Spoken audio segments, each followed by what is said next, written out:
बिस्मिल्लाहिर्रहमानिर्रहीम, अस्सलाम वालेकुम जी। कैसे हैं आप लोग सब? उम्मीद है सब खैरियत से होंगे, हैप्पी होंगे, हेल्दी होंगे। आज आपके लिए लेकर आई हूँ चिकन की बहुत ही आसान सी रेसिपी, जिसे आप झटपट से बनाकर तैयार कर लेंगे। बहुत ही कम मेहनत इसके अंदर लगेगी और बहुत ही टेस्टी ये बनकर तैयार होगा। आप इसको गरम गरम रोटियों, चपातियों या फिर पराठों के साथ भी सर्व कर सकते हैं। अगर आपके घर में दावत है तो दावत में बनाए, सब मेहमान आपके फैन हो जाएंगे, तो जरूर ट्राई कीजिएगा। तो चलिए फटाफट से इस मजेदार सी रेसिपी को बनाना शुरू करते हैं। तो बिस्मिल्लाहिर्रहमानिर्रहीम, सबसे पहले हमने यहाँ पर एक पेस्ट तैयार करना है। उसके लिए मैंने यहाँ पर 7 से 8 अदद काजू ले लिए और 7 से 8 अदद यहाँ पर मैंने बादाम ले लिए हैं। साथ ही यहाँ पर 2 टेबलस्पून मैंने ले लिया नारियल का पाउडर।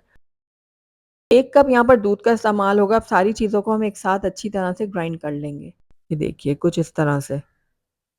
तो ये हमारा मिक्सचर रेडी है। अब चलते हैं नेक्स्ट स्टेप की तरफ। तो यहाँ पर 1 किलो मैंने ले लिया है हड्डी वाला, इसको मैंने अच्छी तरह से धो के छन्ने में रख दिया था ताकि इसका एक्सेस पानी निकल जाए। अब इसकी मैरिनेशन करेंगे। सबसे पहले इसके अंदर 1.5 टेबलस्पून हम ऐड करेंगे लहसुन अदरक का पेस्ट, और एक बड़ा सा इसका लीमू था, उसका रस मैंने निचोड़ के डाल दिया है। 1 कप इसके अंदर जाएगा दही, और ये गाढ़ा वाला दही मैंने लिया है यहाँ पर। और उसके साथ ही हमने जो मिक्सचर तैयार किया था ना, बादाम काजू नारियल वाला, वो हम डालेंगे। उसके बाद 3 दरमियाने साइज़ के प्याज़ लेकर मैंने ब्राउन कर लिए थे। अब इनको हम अच्छी तरह से क्रश कर कर इसके अंदर ऐड कर देंगे। प्याज़ ऐड करने के बाद इसमें कुछ खड़े मसाले ऐड करते हैं। खड़े मसालों में सिर्फ़ हम इसके अंदर ऐड करेंगे लौंग 4 से 5 अदद, और 3 से 4 अदद हमने छोटी इलायचियाँ ऐड कर दी हैं।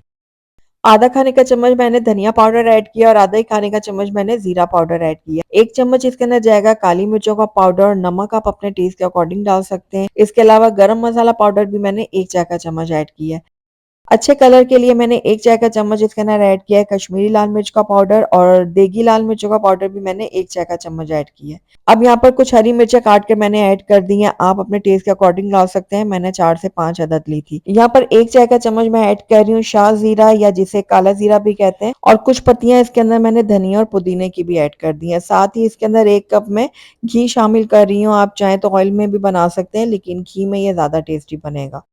तो बस अब ये सारी चीज़ें हमने चिकन में शामिल कर दी हैं। अब सारी चीज़ों को हमने बहुत अच्छी तरह से मिक्स करना है। जितना अच्छा मिक्स करेंगे उतना अच्छा चिकन का टेस्ट बनेगा। तो यहाँ पर देखिए सारे चिकन के ऊपर मैंने मसाला अच्छी तरह से कोट कर दिया है। अब आइए बारी मैरिनेशन की। तो मैरिनेशन के लिए आप कम से कम भी इसको 1 घंटे के लिए ज़रूर मैरिनेट करने के लिए रखें। लेकिन अगर आपके पास टाइम है ना, तो आप इसको 5 से 6 घंटे के लिए रख दीजिएगा। इसके अलावा अगर आपके घर में दावत है ना, तो 1 दिन पहले आप ये मैरिनेट करके रख दें ताकि अगले दिन आपको आसानी हो।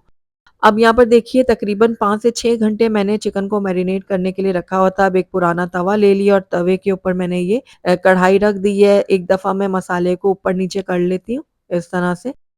तो बस इसको अब कवर कर लेते हैं और पकने के लिए छोड़ देते हैं। तकरीबन 45 मिनट से 1 घंटे तक हम इसको पकाएँगे लो फ्लेम में, और दरमियान में चेक भी करते रहेंगे। तो तकरीबन 50 से 55 मिनट यहाँ पर हो गए थे चिकन को लो फ्लेम में पकते हुए। दरमियान में मैं चेक भी करती रही हूँ ताकि ये नीचे से लगे ना। तो अब ये देखिए बिल्कुल परफेक्ट ये डन हो गया। आप देख रहे हैं कितनी ज़बरदस्त इसकी ग्रेवी बनी है, और इसके अंदर से खुशबुएं भी बहुत ही बेहतरीन सी आ रही हैं। तो बस हमारे निज़ामी दम का मुर्ग बन के तैयार है। आइए इसको अब हम प्लेट आउट कर लेते हैं। तो माशाल्लाह से देखिए बहुत ही ज़बरदस्त लुक आई है इसकी, और खाने में भी ये बहुत ही ज़्यादा मज़ेदार है, बनाने में आसान, खाने में लज़ीज़। तो ज़रूर ट्राई कीजिए और मुझे बताइएगा ज़रूर कि मेरी आज की रेसिपी आपको कैसी लगी। अगर अच्छी लगी है तो इसको लाइक ज़रूर कीजिएगा, फ्रेंड्स और फैमिली में इसको ज़्यादा से ज़्यादा शेयर कीजिएगा। अगर पहली दफ़ा मेरे चैनल पे आए तो काइंडली इसको सब्सक्राइब भी कर दें, साथ ही बेल आइकन को भी प्रेस कर दें ताकि मेरी हर नई आने वाली वीडियो की नोटिफिकेशन सबसे पहले आप तक पहुँचे। Thank you for watching.